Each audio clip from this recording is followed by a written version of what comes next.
and thanks for staying with us. This is a maiden edition of Parliament Viewpoint, our weekly program on AIT Parliamentary Channel on the DASA platform that brings to you the position of Parliament on issues of state and national importance.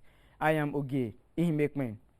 On this program this week, we will take the views of Nigerian federal lawmakers on the security challenges in the country with a special focus on the deadly terrorist activities of the Boko Haram sect.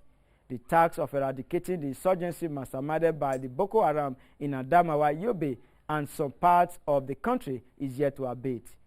President Goodluck Jonathan had on 2 occasions requested for an extension of the emergency rule in Borno, Yobe, and Adamawa states. The state of emergency was first declared on May 2013, while another letter came from the president 2014 asking for 6 months extension. Some senators and members of the House of Representatives, mainly from their federal state, vowed to block the president's request for extension. However, despite their push to get their colleagues jettisoning the call for an extension, the parliament still went ahead to grant the president's request.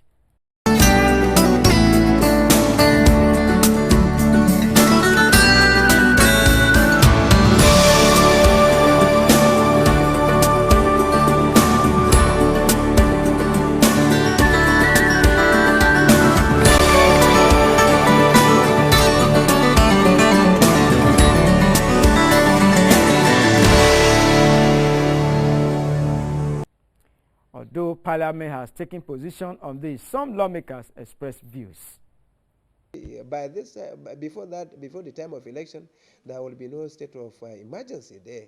They has to come back to barrack and allow the civilian to go around and cast their vote successfully. By then, I'm telling you, the National Assembly will vote against the state of emergency. They have to withdraw them from all the states to go back to the barrack to do their own primary assignment. The soldiers are there only to protect aggression from neighboring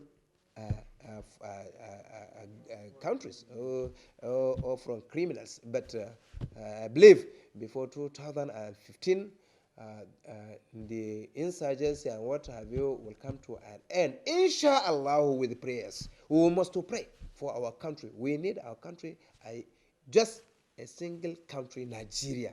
And we must to unite. We must to fight against those that are creating confusion, those that are trying to cause crisis within and outside our country.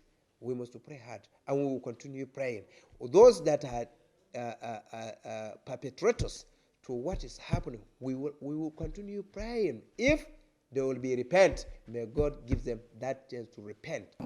The issue of insurgency in the north, especially the bombings and all these things, well, I always advise that our armed forces are doing their best to nip that in the bud.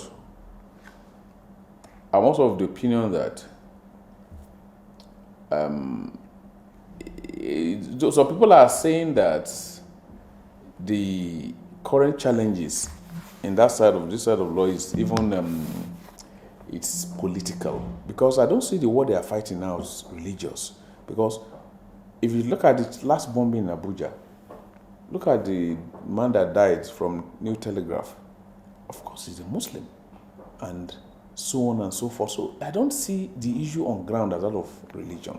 It's basically that of something that we don't know yet. So when you talk about 2015 and Northeast, the insurgency, I think that people contemplating declaration of state of emergency, full emergency in those states, I don't think they are right, because I believe that in spite of what is happening there, elections must hold in that place.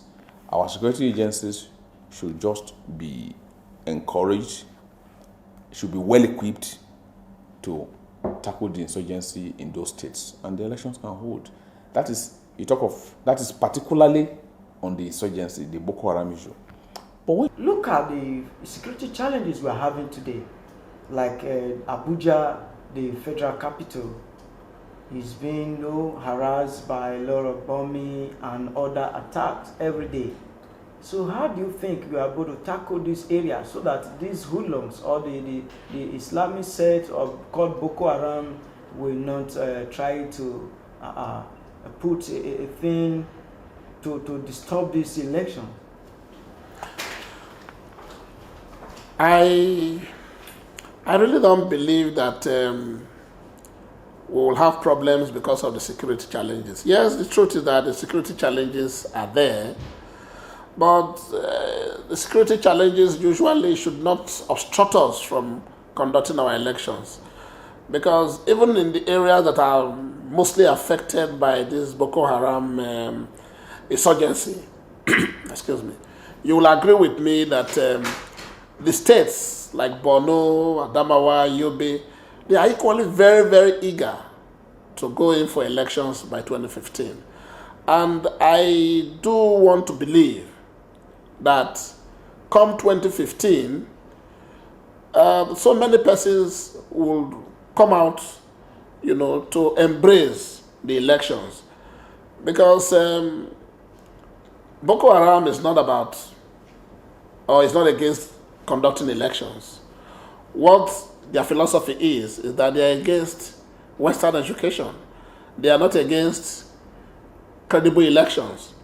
So I very much believe that Boko Haram, which is a problem for us today, by the special grace of God, will not be a problem for us tomorrow, because government is doing everything possible to see how the insurgency can be caught as much as possible. And so far, our military have done very well, just that their best so far is still not good enough. We still need to, before 2015, do a lot in the area of intelligence gathering in order to be able to to put an end to the Boko Haram insurgency.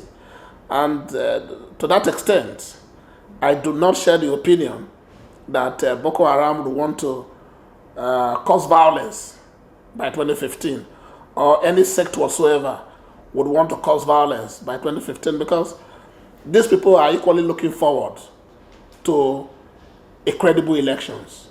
And once there's a credible election, a free and fair elections by 2015, acceptable to a majority of Nigerians, I'm sure that there will be no need for any group or any sect to have any misfeelings over the outcome of the elections. So whether or not Boko Haram exists as of today, it does not follow that because of that there can be no credible election. The security challenges in the country today, especially the northern part of Nigeria, how do you think election is going to hold in those areas? Well, it will be difficult for elections to hold under the present circumstances. Let's not kid ourselves. But I believe that before then, we should be able to address these problems and, put them under control. I've always advocated that we need to have, call it a summit of the legislature, the executive, and the military, to look at this thing holistically and know what we can do better, what we're not doing at the moment, because I believe we can do it. You see, this matter is not beyond this country. Let me give an example, for instance. It's now 9 years since they had the last bomb in the UK. 9 years. But every day there's a security threat. What happens is that just that before the people strike, the security services get into them, infiltrate them, arrest them, prosecute them. We can do that here. I think it's unfortunate that the bomber was able to get to Wuse and explode the bomb. I think it's unacceptable. There's no reason why that should happen. So what I'm saying is that we can do a lot more. I'm not saying that the resources are doing their best, but we can do a lot more to secure this nation. And unless we secure this nation, elections may not hold. It's as important as that. So we must secure the nation, whatever it takes. It doesn't matter what it costs in terms of money. Let us put it into security. It doesn't matter if we have to invite foreigners, FBI, Scotland Yard, Israeli, Mossad, whoever will help us in this matter. Let us get them and tackle this matter once and for all. That's Parliament Viewpoint on AIT Parliamentary Channel on the DASA platform. Join us again next week for another episode. I am Oge Imekme. Thanks for staying with us.